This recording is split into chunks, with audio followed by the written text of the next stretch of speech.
Well, Giants fans, the New York Giants secured their quarterback and running back with Daniel Jones and Saquon Barkley, and the news came out today, right down to the wire. And we got to talk to our New York Post Giants beat writer, Paul Schwartz. Paul, how you doing, man?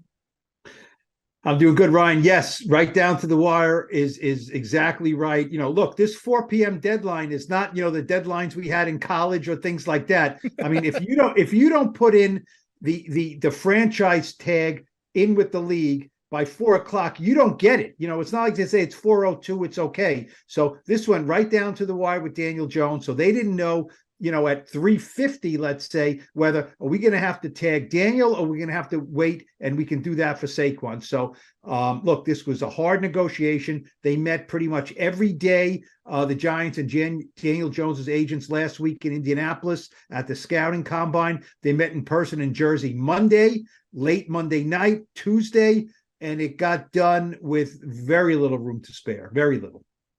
Like you said, very little room to spare. And when you saw the news of the contract was agreed upon, and then you saw the term to which that contract was, what was your reaction when you saw both the length and the money that was put into this contract with Daniel Jones and the Giants? Well, the headline is 4 years, 160, right? And look, clearly Daniel Jones's camp wanted that four. They wanted that $40 million average. That was very important to them. So they got it. Now, I have to see the real details of the contract to see, where exactly, does it go? Is it actually a little less? There's $82 million in guaranteed money as soon as he signs a deal. That's covered in the first 2 years. And I think it's $94 million in like practically guaranteed money. So there's like $12 million more in guaranteed money that he's probably going to see. $35 million more in incentives. Look, the teams never are upset about paying incentives. That means MVPs and playoffs and Super Bowls. Fine, that money is worth it. So I think, look, it's a high contract. It's good money.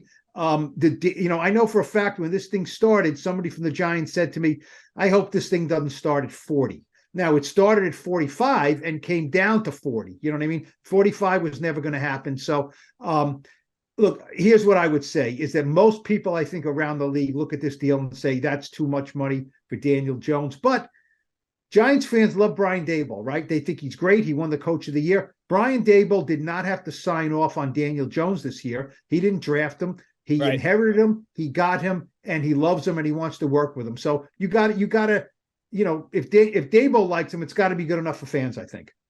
Right. And I think to wrap all this up with Daniel Jones, my last question about this would be, did you find this as a fair deal for the Giants, or do you feel like you were saying, did they overpay to get Daniel Jones secure? Well, I think the $40 million is a little bit of an overpay, but you know what? It's a quarterback. I mean, here's the deal. It looks like the way this is structured, they can get out of it in 2 years. Okay. So if Daniel Jones is just no good, after 2 years, they can probably get out of this deal. Right. You know what? If he's really good after 2 years, they're going to have to rip it up and give him more money. That's what you want. Look, when Eli Manning won the Super Bowl after the 2007 season, and then he was coming up for a contract, someone from the Giants told me the other day, basically the negotiation was whatever he wants, we're going to have to give him. Pretty much he won a Super Bowl. So if Daniel Jones is in a position where he's playing well and he's winning and they have to rip it up and we're talking about $50 million a year, you can't pay too much for a great quarterback. Now, right now, Daniel Jones is not a great quarterback, but I don't think it's unfair. And here's the question. If you say, look, we'll give you 39, we're not giving you 40, right? Okay. And they say no, and there's no deal. They franchise him. Now you got a guy on a 1-year contract for $32 million. He's got to prove himself. Not a healthy situation. It's going to be interesting again. Like when you compare this to other quarterbacks that are going to get deals here in the near future, like a Justin Herbert, or Joe Burrow, this contract is not going to look as perhaps as egregious as it looks that some people might be perceiving it right now. Let's go to the other aspect of what came out today. Saquon Barkley gets slapped with the franchise tag. When you saw that as the other part of this news and they got it done before the deadline, you saw it was going to come and it was going to be expected. What'd you think of that? Well, I'd like to know when that went into the league. It might have been 357 or something when that went into the league. Look, they had to keep that franchise tag open and available for Daniel Jones. Once they didn't need that, they'd rather have gotten a deal done with Saquon earlier than this. They offered him 3 years and about $12.5 million a year at the bye week. He turned it down. He wanted more. And okay, you know, a lot of deals aren't struck and consummated at the bye week. So they waited. The Giants don't want to come up very high from that deal. Maybe give him a little more guaranteed money, maybe add a little bit, you know, on the back end or something.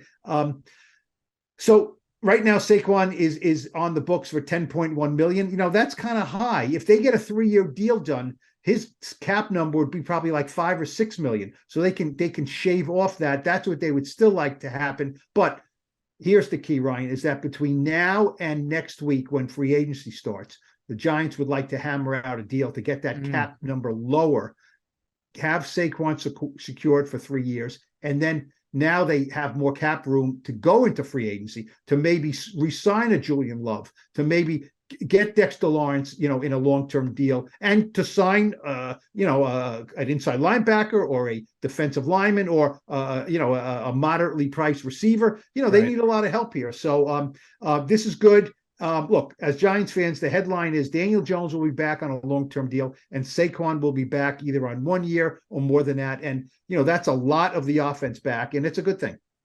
It really is. And to finally wrap all this up, when you think about now those two big priorities are knocked off the Giants list, what's next for them? Is it going to get that big name receiver, whether it be in the draft or through free agency and trade? Could you see that happen next? Or could you see other moves to secure other aspects of this team that you really think the Giants are going to be attacking? Well, look, here's what they need. Joe Shane kind of made a joke at the last week at the combine and said, I know there's an obsession with wide receivers. You know, you got to draft a wide receiver. You got to take a wide receiver. Yeah, he might. But he's not obsessed with it because he looks at it and says, we need one inside linebacker, probably two. We have to be better at stopping the run. When asked about his depth on the defensive line, he said, not great. So they are going to sign, you know, moderately experienced defensive linemen. They definitely need a receiver. They need a cornerback. I mean, right now they're lacking at cornerback. So that's a lot of things that you need. They can go a lot of different directions in the draft. But the beauty of it is that the free agency is first. So they will fill some holes. I don't expect, you know, next week when free agency starts, Joe Shane is going to sign someone for, you know, $60-70 million. I don't think that's going to happen. I think he's going to spread it out. You know, a lot of needs, but this was important to get this done with Saquon and Daniel. This sets them up for success in free agency. Like you said, they locked up Daniel Jones, obviously, for the long term. Hopefully, Saquon, they can get something done here soon as well, but they have him on the franchise tag. Paul, thank you so much for giving us your insight on this entire situation and all the news that came out today with the New York Giants. What off season, right? Not the off season. No off season. Thanks, Paul.